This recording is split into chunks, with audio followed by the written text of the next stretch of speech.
বাচ্চাদের দাঁত পড়ে গেলে আপনারা অনেকে নিশ্চয়ই ইঁদুরের গর্তে ফেলে দেন। আবার বড়দের দাঁত পড়ে গেলে কি বা করবেন, এদিক ওদিকেই ফেলে দেন।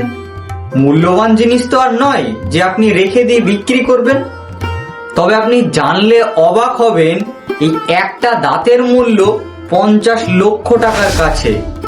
আপনি ভাবছেন কি বলছি আমি, তবে না, আপনি আপনার দাঁত বেচতে গেলে পাবেন না 1 টাকাও। এই দাঁতটা হলো বিজ্ঞানী আইজ্যাক নিউটনের দাঁত। এটা তার স্মৃতি হিসাবে একটা জায়গায় নিলামিতে প্রথম দাম ওঠে প্রায় 3 লাখ টাকার কাছে।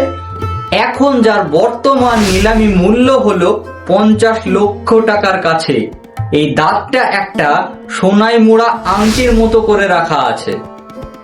কেমন অবাক লাগলো না শুনে?